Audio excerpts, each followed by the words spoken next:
자, 이제 우리 하나님 앞에 신앙 고백과 함께 기도로 나아가겠습니다.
아멘.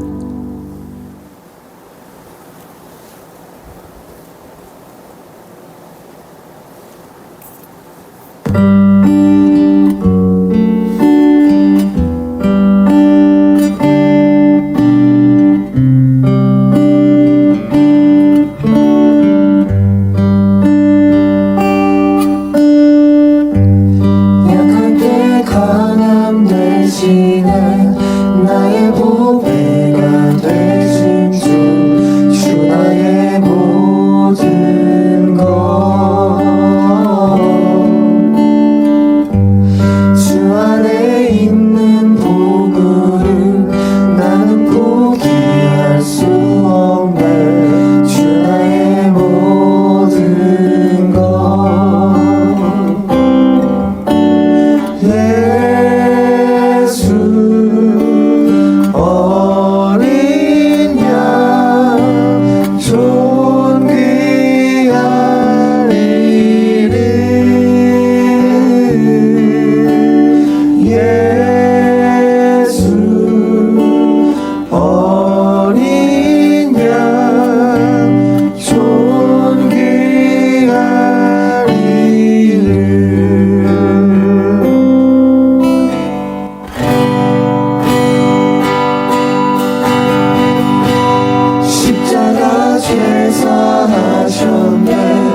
채우네 주 나의 모든 것 예수 어린 양 존귀한 이름 예수 어린 양 존귀한 이름 예수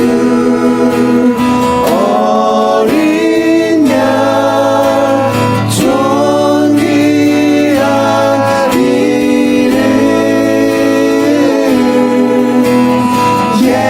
이름 예수 어린 양 존귀한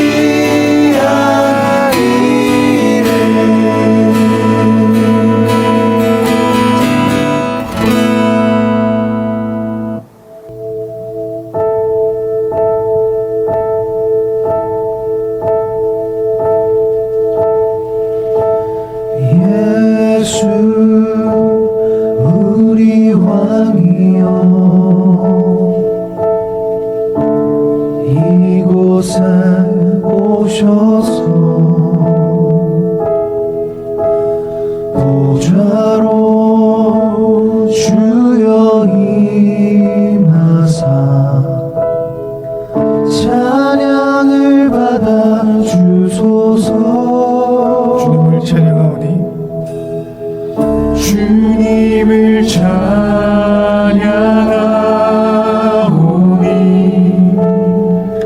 주님을 경배하오니 왕이신 예수여 오셔서 좌정하사 다스리소서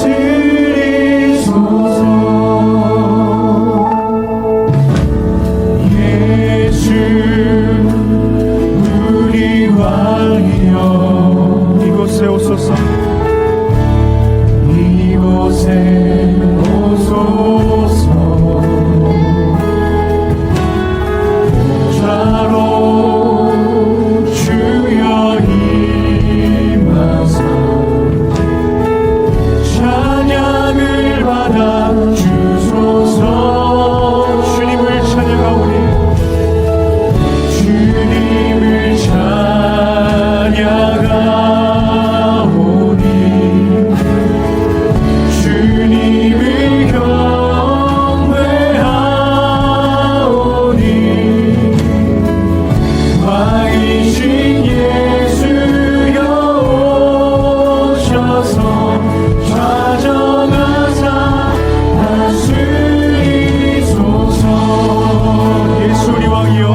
성령께서 주장하여 주시옵소서. 감사를 드리며 예수님 이름으로 기도합니다. 아멘. 하나님의 말씀 보겠습니다. 하나님의 말씀은 사도행전 2장 36절에서 41절 말씀입니다. 사도행전 2장 36절에서 41절 말씀 제가 읽겠습니다. 그런즉 이스라엘 온 집은 확실히 알지니 너희가 십자가에 못 박은 이 예수를 하나님이 주와 그리스도가 되게 하셨느니라 하니라. 그들이 이 말을 듣고 마음에 찔려 베드로와 다른 사도들에게 물어 이르되 형제들아 우리가 어찌하였고 하거늘 베드로가 이르되 너희가 회개하여 각각 예수 그리스도의 이름으로 세례를 받고 죄 사함을 받으라. 그리하면 성령의 선물을 받으리니 이 약속은 너희와 너희 자녀와 모든 먼데 사람 곧 주 우리 하나님이 얼마든지 부르시는 자들에게 하신 것이라 하시고 또 여러 말로 확증하며 권하여 이르되 너희가 이 패역한 세대에서 구원을 받으라 하니 그 말을 받은 사람들은 세례를 받음에 이날의 신도의 수가 3,000이나 더하더라. 아멘. 기도하겠습니다. 하나님 아버지 감사합니다. 오늘도 하나님의 말씀을 전하고 듣기를 원합니다. 성령께서 주장하여 주시고 사람의 말이 아니라 온전히 하나님의 말씀만이 전해지고 그 예수 그리스도를 먹고 마시는 귀한 시간 되도록 인도하여 주시옵소서. 감사를 드리며 예수님 이름으로 기도합니다. 아멘. 오늘은 구원의 조건 그 두 번째 시간입니다. 지난주 오늘 본문을 가지고 말씀드린 것을 잠깐 복습해 보면요. 예수를 십자가에 못 박은 죄는 당시 이스라엘 사람들뿐만 아니라 모든 인간의 죄라고 말씀드렸습니다. 기억하십니까? 그 죄는 아담으로부터 오는 원죄라고 할 수 있는데 결국 아담이 범한 원죄는 선악과를 따먹은 거잖아요. 그러니까 하나님의 법을 어긴 거죠. 그 행위는 하나님이라는 진짜 신이 주인이 계신데 그 하나님을 없애고 내가 하나님이 되겠다 하는 그 욕망에서 출발하는 걸 말해요. 그 원죄라는 것이. 그래서 결국에는 하나님을 없애야 내가 하나님이 될 수 있잖아요. 그 법을 어긴다는 의미가 그게 바로 예수님의 십자가 사건에서 나타나는 거거든요. 하나님이 오셨는데 그 하나님을 어떻게 해요? 십자가에 죽여버리잖아요. 그리고 나서 자신들이 하나님이 되는, 자신의 삶의 주인이 자신들이 되는 모습들을 보여주면서 그 인간이 가지고 있는 죄라는 것, 그 원죄는 바로 이런 것이다. 그리고 그 원죄로부터 파생되는 모든 너희의 죄는 다 그렇게 너희 삶의 주인이 너희이고 나라고 생각하는 그것이다. 그걸 제가 자아숭배라고 표현하지 않았습니까? 네, 거기서부터 출발된다는 것입니다. 그런데 그것을 자각하는 누군가가 생기는 거죠. 그죠? 또 오늘 본문에는 이 처음 베드로가 이제 설교를 하고 그 설교를 들은 이스라엘 사람들이었는데 그 사람들도 당시 예수님 십자가에 못 박아라 했던 사람들도 있겠지만 대부분은 이 오순절을 지키기 위해서 각 먼데 그러니까 지방과 다른 나라에서 온 이스라엘 사람들이었다고 말씀드렸어요. 그러니까 그 사람들이 실질적으로 예수님의 십자가를 잘 모를 수가 있겠죠. 관련이 없을 수 있다는 말입니다. 그런데 그들이 찔렸다는 거예요, 마음이. 그 찔리고 어떻게 됩니까? 어찌할꼬 하면서 이 사도들과 베드로에게 나와 물었단 말이에요. 그리고 오늘 살펴보고자 하는 것은 그때 베드로가 이 선포한 이 솔루션입니다. 구원의 조건. 제가 한번 37절에서 38절을 읽어볼게요. 그들이 이 말을 듣고 마음에 찔려 베드로와 다른 사도들에게 물어 이르되 형제들아 우리가 어찌할꼬 하거늘 베드로가 이르되 너희가 회개하여 각각 예수 그리스도의 이름으로 세례를 받고 죄 사함을 받으라. 그리하면 성령의 선물을 받으리니. 예, 지금 그렇게 마음에 찔려서 어찌할꼬 나온 그 이스라엘 사람들에게 베드로가 이제 솔루션을 주는 거잖아요. 구원의 조건. 그건 뭐냐면 회개해야 되고 그리고 예수 그리스도의 이름으로 세례를 받아서 죄 사함을 받고 그리고 그리하면 성령의 선물을 받으리니 이렇게 말한다는 거죠. 여러분, 그런데 여기서 말하고 있는 이 구원의 조건, 이것이 실제로 많은 사람들이 이렇게 그냥 이 문자적으로 해석을 해서 이것을 시간적 순서로 생각한다는 것입니다. 예를 들면 이런 거죠. 그러니까 너 회개해, 네 죄를 회개해. 그러면 죄사함을 받아. 그 세례를 받아. 그 죄사함을 확인하는 거거든. 그러면 성령을 받을 거야. 이런 식으로 생각을 한다는 겁니다. 그리고 그렇게 가르치죠, 대부분이. 여러분, 그런데 여러분이 지금까지 제 설교를 들어왔으면 또 성령의 조명하심조차 성경을 보셨으면 그게 아니라는 것을 단박에 아실 것입니다. 절대로 시간적 순서가 아니에요. 우리가 회개를 해야, 그래야 뭐 성령을 받고, 그리고 죄사함을 입고, 그리고 또 세례를 받아야, 그래야 뭐 구원을 얻는다. 여기서 성령의 선물이라고 한다는 것은 이제 구원을 말하는 것이거든요. 그러니까 구원을 받는다 이렇게 생각을 할 수가 있는데, 여러분 잘 생각해 보십시오. 여러분들이 이 구원을 받았을 때, 그 성령을 받았을 때 이 시간적 순서대로 받으셨습니까? 여러분들이 먼저 이 하나님 만났을 때 처음에 이 회개하셨어요? 아니면 세례를 받으면 이 제사함을 받기 위해서 세례를 받는다는 표현이거든요. 원어적 표현으로. 그럼 세례를 받으셨어요, 먼저? 그 준비를 하셨어요? 그랬더니 성령의 선물인 구원을 받으셨어요? 아니죠. 어느 날 갑자기 집회에서나 성경을 읽거나 아니면 전혀 관련이 없었는데 어느 날 갑자기 문득 막 통곡하셨죠. 저도 마찬가지고요. 그때 회개하셨습니까? 회개를 해야지, 그래야 내가 성경의 선물을 받지, 세례를 받아야지, 이런 게 있었습니까? 아니란 말이에요. 갑자기 성령께서 임하심으로 말미암아 어떻게 돼요? 그냥 거꾸로 저 우셨죠. 그리고 깨닫게 된 게 무엇입니까? 내가 죄인이라는 사실을 깨닫게 되고 동시다발적으로 어떻게 됐어요? 구원하신 분이, 나를 구원하실 분이 예수 그리스도 뿐이었고 그 십자가는 나를 위한 십자가구나, 이렇게 깨달아지셨죠. 그러니까 대부분 어떤 분들이 이야기하는 것처럼 네가 죄를 회개해야 구원받아, 죄를 회개하고 세례를 받아야 성령 받아, 이런 게 아니라는 거예요. 접근 자체가 잘못된 것입니다. 지금 베드로는 그걸 말하는 것이 아닙니다, 여러분. 성령을 받게 되면 동시다발적으로 일어나는 일들이에요. 이 구원의 이 과정이라는 것이.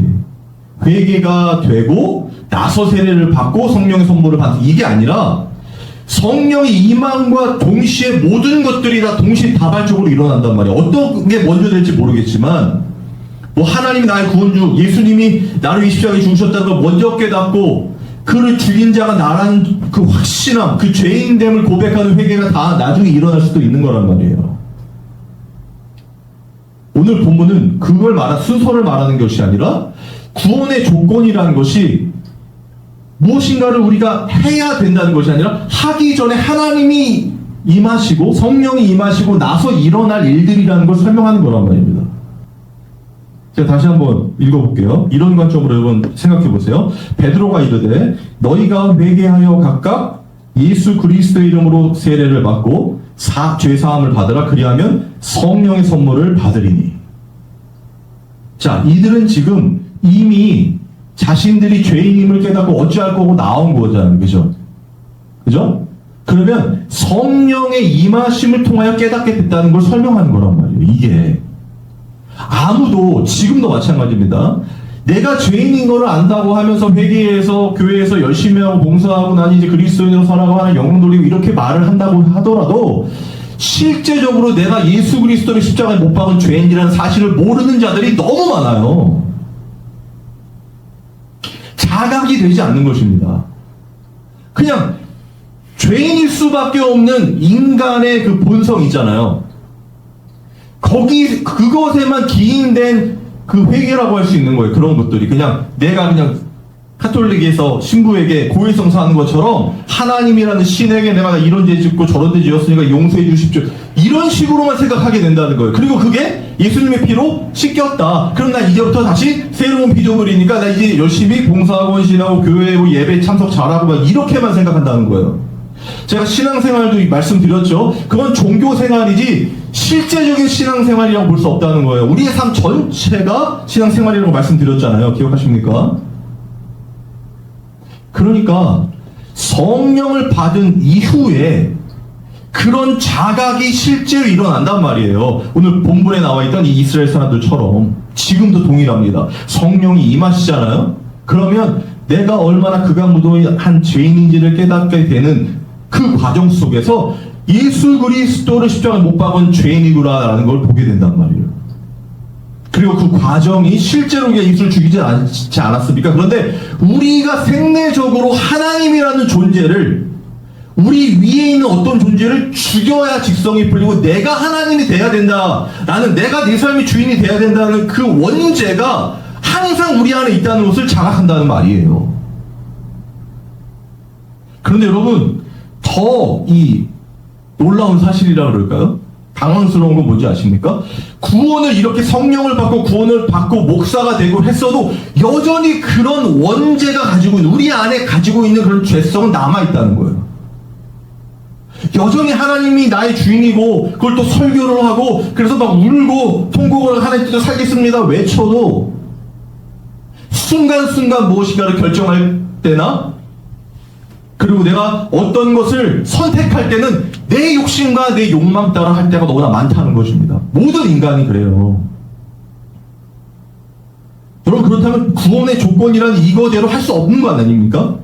회개를 해서 세례를 받고 죄사함을 입고 성령의 선물인 구원을 받아야 되는데 그렇게 했다고 했는데 또 죄를 진단 말이에요. 그것의 반복이 구약 시대의 제사란 말이에요. 번제란 말이에요. 죄사함의 번제. 그 사람들이 회개하는 거잖아요. 그게 양을 갖다 바쳐서 죽임으로써 그걸 보면서 아, 내 죄가 저렇게 죽을 수밖에 없는 죄구나를 깨닫고 이제는 죄 짓지 말아야지. 그런데 또 죄를 지고 또 와서 또 하고 또 하고 또 하고 이렇게. 여러분, 이런 과정은 사실은요, 예수 그리스도의 십자가로 완성이 된 거란 말이에요. 그게 성령이 깨닫게 해주시는 구원의 조건이라고요. 그게 아, 나는 이제 그렇게 할 필요가 없구나를 깨닫게 된다니까요. 구원의 완성이니까 십자가가. 그런데 먼저 자각된다는 것은 바로 이것이라는 거예요. 예수님 십자가를 못 박은 죄인이 나라는 사실을 자각하는 거, 깨닫게 되는 거. 그리고 구원 받았는데도 여전히 예수님을 현저히 십자가에 못 박는 짓을 하는 나. 그래서 나는 죽고 예수 그리스도로만 살아가는 그 삶을 갈망하게 되는 나. 여러분, 그걸 구원의 과정이라고 표현할 수도 있고 성화되는 과정이라고 표현할 수도 있고 그게 신앙생활이란 말이에요. 그런데 자꾸 나는 실패를 하게 되고 성령께서 나를 이끌어 그렇게 만들어 가시는 걸 느끼는 걸 성화라고 하는 것입니다. 여러분, 우리가 그렇게 나가서 거룩하게 되는 걸 성화라고 하는 게 아니라 하나님이 우리를 그렇게 인도하셔서 그렇게 되어가는 과정 속에 우리는 자꾸 안 되고 죽고 나는 죄인이고 그걸 자꾸 폭로당하는 것, 그걸 성화의 과정이라고 하는 거예요. 그리고 구원하심이 보좌하신 우리 하나님과 어린이에게만 있다라고 고백하게 되는 그 시점이 성화라는 것입니다. 그게 그리스도와의 연합이 이루어지는 것 아니겠습니까? 하나님 형상의 회복. 여러분, 제가 지금 말씀드리는 것들을 조금은 어려울 수 있는데 이제 계속 들으셨으니까 이제 깨닫게 또 이해하게 될 줄 믿어요. 성령께서 하시는 일이에요. 그래서 구원의 조건이라고 딱 어떤 정의를 하게 된다면 성령을 받았는가, 성령을 받았으면 그게 구원의 조건이 된다는 것입니다. 회개를 하고 세례를 받고 죄사함을 입고 성령의 선물을 받고 이런 순서가 아니라 회개하십시오 막 이렇게 할 수도 있는데 그건 너무나 이 1차원적인 생각이라는 거예요. 성령이 임하면 회개를 안 할 수가 없다니까요. 회개에 대한 이야기 제가 몇 주에 걸쳐서 말씀드렸잖아요. 그거 한번 다시 그 유튜브에서 찾아서 보십시오. 회개도 우리가 용서해 주십시오, 그래 용서해 줄게 이런 게 아니라고 했습니다. 여러분, 죄 고백이 아니에요. 회개하도록 만들어 가시는 하나님, 그 하나님이 회개를 이루어 주신다는 말이에요. 기억하시죠? 둘째 아들의 회개. 아버지신 하나님이 그렇게 깨달을 수 있도록 만들어주시고 결국에는 다시 안아주시면서 어떻게 해요? 반지를 껴주신다 했잖아요. 자신의 것을 다 내어주신다 했잖아요. 그걸 회개라고 한단 말이에요. 목자가 어린 양을 찾는 걸 회개라고 한단 말이에요. 그럼 주체가 누굽니까? 하나님이란 말이에요. 하나님이 우리를 찾는 거란 말이에요. 지금 그 장면이라고요, 이게. 그들이 십자가에 못 박은 죄인입니다. 내가 십자가에 못 박았습니다. 그렇게 된 게 아니라 그들은 다른 데서 온 사람들인데 결국에는 모든 인간이 아담을 통해서 하나님을 죽이고자 하는, 그리고 내가 하나님이 되고자 하는 그 죄악에 사로잡혀 있음을 깨닫게 되고 성령을 통하여, 그리고 하나님 앞에 나와서 어떻게 해야 합니까? 하게 된다는 거예요. 그게 회개라는 거예요. 근데 하나님이 그렇게 어떻게 해요? 만드셨다는 거예요. 예수님을 십자가에 죽이심으로 말미암아 사람들이 죽였는데 하나님이 그걸 계획하시고 그걸 통해서 어떻게 해요? 제사를 받으신 거죠. 화목제물로 예수 그리스도를. 우리가 그 안에 다 들어가 있으니까. 여러분, 이거 정말 중요한 내용입니다. 성경이 말하는 핵심이에요, 이게. 그리고 구원의 조건입니다. 그런데 제가 말씀드리는 이 모든 것들이 외워서 가르치고 양육받아서 되는 게 아니라 성령을 받게 되면 그냥 쭈르륵 깨닫게 된다는 거예요. 성령 충만함이. 결국에 하나님께서 그렇게 하신다는 거예요. 그거를 베드로가 이제 이야기하거든요. 제가 한번 읽어드릴게요. 39절. 이 약속은, 그러니까 성령의 선물을 받으리니 그 다음이잖아요. 이 약속은 너희와 너희 자녀와 모든 먼데 사람 곧 주 우리 하나님이 얼마든지 부르시는 자들에게 하신 것이라 하고, 여기서 보면 약속이라는 표현을 또 쓰시잖아요. 제가 언약적 관점에서 성경을 한번 쭉 훑어드린 적 있죠. 하나님께서 이 성령을 약속하신 거예요. 그래서 베드로가 첫 설교 때 요엘서를 강의했다고 했잖아요. 내 영을 남종과 여종에게 부어준다.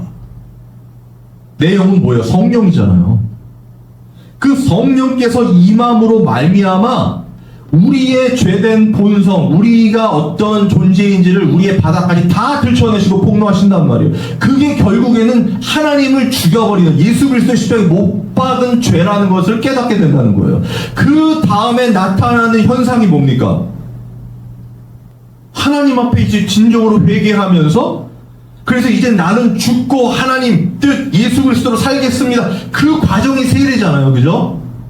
죽고 살아나는 과정. 그래서 새로운 비전을, 거듭남의 과정을 물과 성령으로 거듭나서, 그 세례잖아요, 성령 세례. 그 과정을 겪고 나서 어떻게 돼요?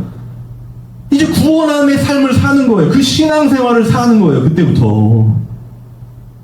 그게 성령의 선물이라고 표현하는 것입니다. 성령 자체가 하나님의 선물이니까. 여러분, 이해가 되십니까? 여러분, 그것이 오늘 베드로의 표현대로 약속이라는 거예요. 하나님의 택한 당신의 자녀들에게 주시는 언약이라는 것입니다. 그 언약의 성취를 이루어가는 거예요. 이루어졌지만 이루어가는 것입니다. 우리의 이 삶 가운데. 그러니까 하나님께서 나를 통하여, 여러분을 통하여 하고자 하시는 언약이 이미 성령을 받으셨으면 이루어진 거고, 그게 이제 우리의 삶에서는 이루어져 가는 거예요. 우리의 삶에서 겪게 되는 모든 그런 환경들 속에서 나의 주인이, 그러니까 이 땅의 모든 성도들의 주인은 하나님이시라는 거. 내가 아니라. 그래서 나는 자꾸 죽어짐의 삶, 나는 날마다 죽노라 고백했던 그 사도 바울의 고백을 하게 되는 거란 말입니다. 그리고 예수님만이 우리의 주인이시고, 그 예수님의 가신 십자가의 길을 순종하며 복종하는 삶으로 살아가길 원하는, 또 살아가게 되는, 그게 성령이 하시는 일이라고요. 여러분, 그게 구원의 조건입니다. 여러분들에게 또 묻겠습니다. 여러분, 성령 받으셨습니까? 여러분, 이 진지한 신앙에 대한, 이 구원에 대한 이 고민과 생각이 필요하다는 거예요. 성령께서 내 삶을 주관하여 주시고, 그 하나님의 말씀대로 순종하고 복종하는 삶을 내가 살아갔는데 그게 꾹 참고 견디고 그렇게만 되는 게 아니라 기쁨과 감사로 이제는 하나님 뜻대로 살기를 원합니다. 나의 원대로 마옵시고 아버지 뜻대로 제발 하옵소서. 그것이 나의 기쁨이요 만족입니다. 라는 고백까지 가냔 말이에요. 기쁘시냔 말이에요. 신앙생활이. 여러분 지금 교회 생활이 기쁘십니까? 막 뜨겁습니까? 예배 드리고 싶습니까? 막? 그렇지 않죠. 어떨 때는 귀찮잖아요. 가기 싫고 꼭 나만 해야 되나? 뭐 이런 생각들도 할 수 있겠고 꼭 예배를 드려야 되나? 여러분 그런데 누군가는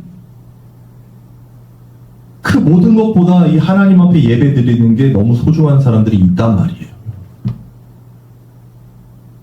하나님의 말씀을 진짜 듣고 싶어하는 갈망이 있단 말이에요. 누군가는 그냥 똑같이 어떤 시대별로 혹은 뭐 세대별로 쭉 다니던 교회에 쭉 다니면서 그냥 여기서 신앙생활하고 뭐 여기서 그냥 열심히 하고 봉사해서 뭐 교회를 잘 운영하고 이렇게 생각할 수도 있겠지만 누군가는요 그런 것들보다 나를 구원해 주신 하나님이 정말 살아계시고 정말 이 신앙생활 예수님의 십자가의 삶 순종과 복종 나 예수님 십자가에 못 박은 죄인이라는 자각 때문에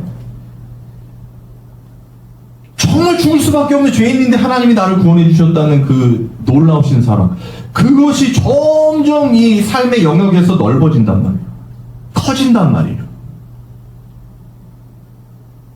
그래서 사람의 소리와 환경에 흔들리지 않고 물론 어렵고 힘들 때도 많이 있겠지만 그냥 그런 가운데서도 그냥 예수 그리스도를 바라보고 그 주님이 나를 위해 십자가에 죽으신 그 은혜가 하나님이 그렇게 하신 놀라우신 구원의 은혜가 얼마나 큰지 그 성령께서 내 안에서 나를 떠나지 않으시고 인도해 주시는 그 놀라우신 동행하신 그 임마누엘이 너무 감사하단 말이에요. 그러니까 예배를 드리고 싶은 거예요. 진짜 하나님을 말씀을 듣고 싶은 겁니다.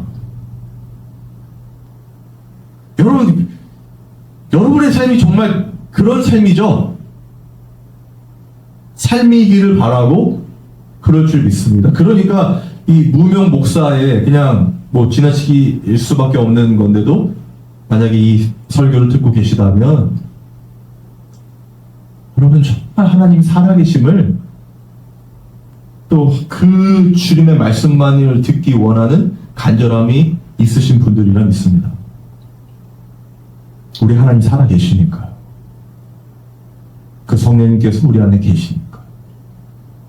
그리고 우리를 단번에 구원하신 그 은혜로 성령께서 인도해 가시고 그리고 그 예수 안에 있는 삶이 얼마나 기쁘고 감사한 삶인지를 늘 깨닫게 해주시니까.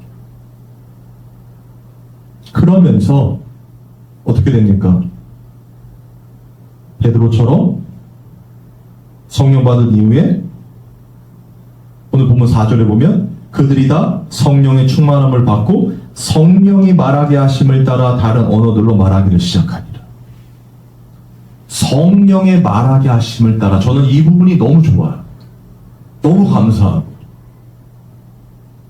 어떤 분들은 제 설교가 너무 세고 혹은 너무 뭐 고지식하고 뭐 너무 추상적이고 뭐 이렇게 생각하시는 분들도 있을 줄 압니다. 너무 뭐 예전에 제가 들은 말이지만 예수와 십자가만 전하냐 막 이런 소리를 들었어요.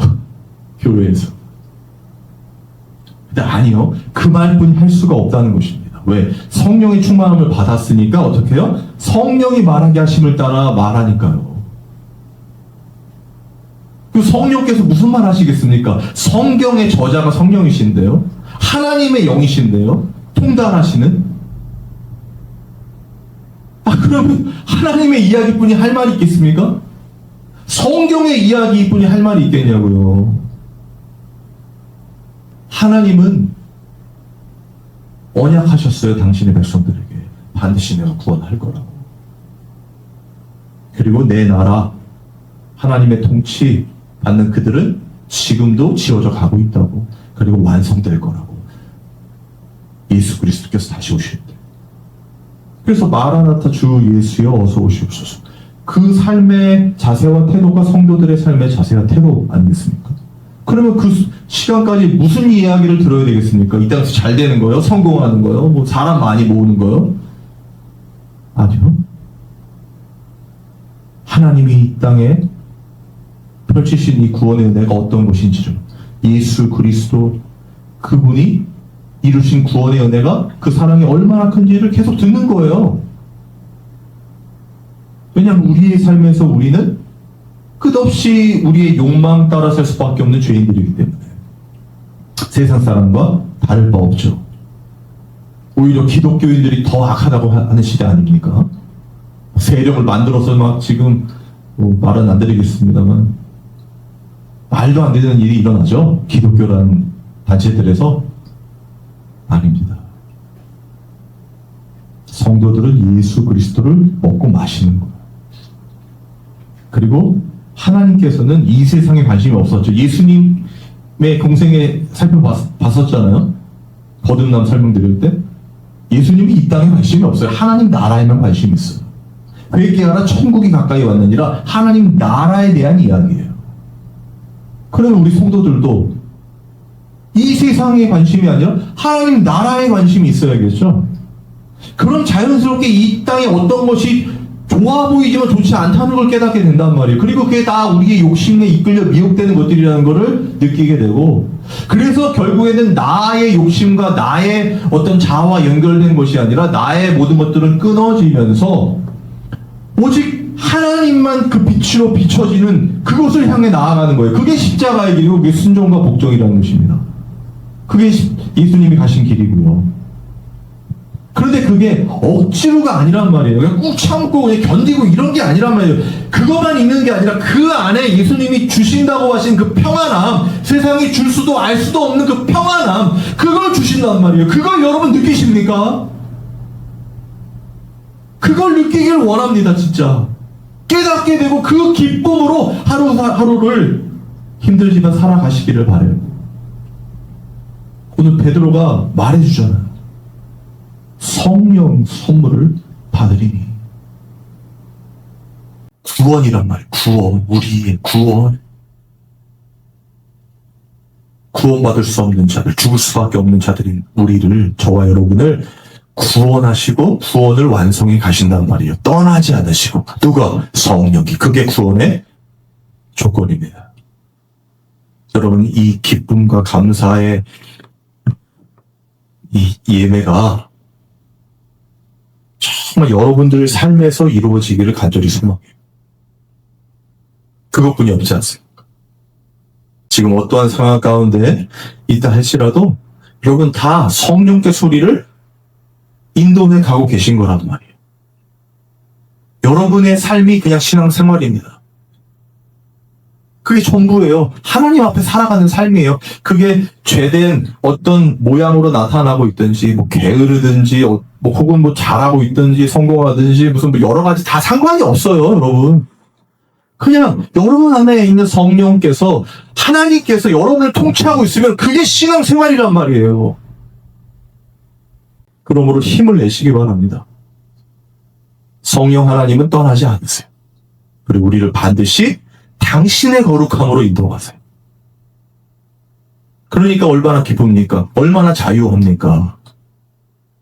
우리가 무언가를 막 하려고 인정받으려고 막 열심히 그렇게 하지 않아도 이미 우리는 하나님의 택한 백성으로서 성령이 우리와 함께하고 계시고, 그리고 어느 순간에 하나님이 말하라 했을 때, 성령께서 말하라 했을 때 말하게 되는 거예요. 선포하게 되는 겁니다. 누구를요? 예수 그리스도를. 베드로와 같이 어부이면 범인이었던, 아무것도 아니었던 베드로에게 성령이 임하니까 요엘서를 강의하잖아요.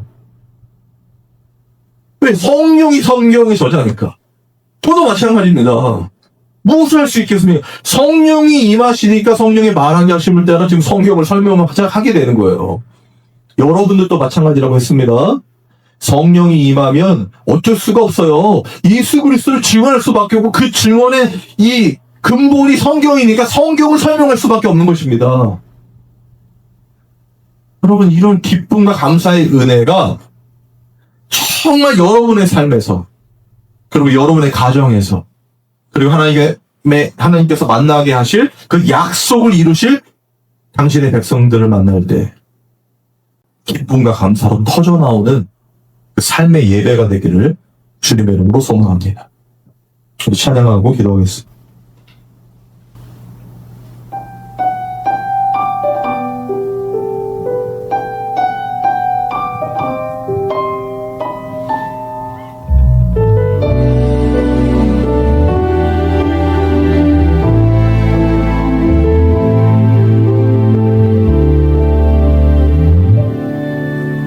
주님, 제 마음이 너무 둔해서 주님을 볼 수 없습니다.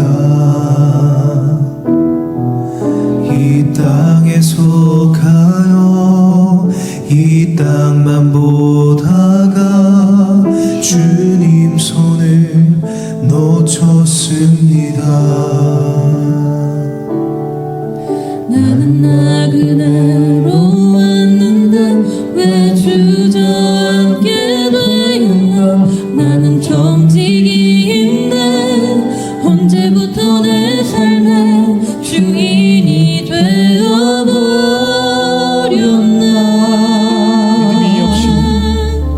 믿음이 없이는 기쁘시게 못하나니 고된 수고도 다 헛될 뿐이라. 믿음이 없어서 무너진 삶의 모든 자리에 다시 주님을 기다립니다. 아멘. 주님, 제 마음이 너무 둔해서 주님을 볼 수 없습니다. 이 땅에 속하여 이 땅만 보다가 주님 손을 놓쳤습니다. 나는 나그네로 왔는데 왜 주저앉게 되었나. 나는 정직인데 언제부터 내 삶의 주인이 되어버렸나.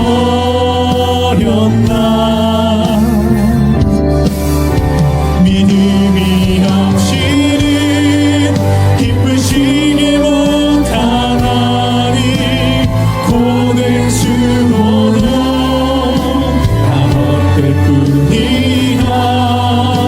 믿음이 없어서 무너진 삶의 모든 자리에 다시 주님을 기다립니다. 우리 같이 기도하겠습니다. 하나님 아버지, 우리 주님께서 이루신 그 십자가의 구원에서 어떤 것인지를 매 순간순간 깨달을 수 있도록 우리 성도를 주장하여 주시고 인도하여 주옵소서. 성령께서 오늘 충만 인자해 주시고 인도하여 주셔서 하루하루가 너무나 힘들고 고달픈 순간순간이 될지라도 혹은 너무나 무엇인가 잘 풀리는 성공의 길을 가고 있다 할지라도 그런 것에 연연하는 것이 아니라 정말 하나님과 예수 그리스도를 깊이 알아가는 그 삶이 되기를 원합니다. 그리고 그것으로 기뻐하며 감사하는 삶, 정말 성령의 인도하심을 쫓아 그 말하게 하심을 따라 예수 그리스도를 증언하는 삶, 그것이 기쁘고 감사한 우리 모든 분들을 인도하여 주시옵소서. 아버지 하나님, 우리 주님께 맡기며 나아갑니다.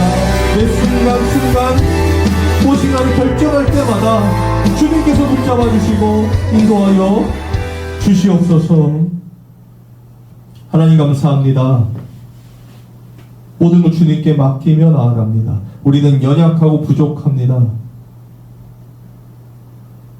어떤 것을 결정할 수도 없는 죄인 중에 괴수들입니다. 그럼에도 불구하고 하나님께서 약속하신 그 하나님의 영이신 성령, 그 구원, 그 신앙생활, 예수님이 가신 그 십자가의 길, 하나님 우리를 걷게 하시고 가게 하시는 이 놀라우신 은혜를 우리 성도들이 삶에서 실질적으로 깨닫고 또 기쁨과 감사로 하나님만을 예배하는 예배자가 되기를 원하오니 성령께서 충만히 임재하여 주시고 붙잡아 주시옵소서. 그들이 간구하며 기도할 때 내가 좋은 것을 주지 않겠느냐, 성령을 선물로 주지 않겠느냐 하신 대로 성령을 부어주셔서 하나님의 뜻과 그 마음과 말씀이 어떤 것인지를 깨닫고 당당히 이 패역한 세대의 구원을 이루어가는 하나님의 모든 백성들 되도록 인도하여 주옵소서. 하나님 아버지, 주님 앞에 귀한 헌물을 드렸습니다. 유일한 예물 대신 우리 예수님을 깊이 묵상하고 또 동행하며 늘 그 말씀 따라 기쁨으로 순종하는 우리 모든 성도들 되도록 인도하여 주시고 하나님의 살아계심을 삶에서 드러내며 또 증거할 수 있는 그 축복의 은혜도 더하여 주시옵소서. 우리 주 예수 그리스도의 은혜와 하나님의 사랑과 성령의 교통하심이 이 예배에 참여한 모든 성도들 위해 영원토록 함께 있을지어다. 아멘.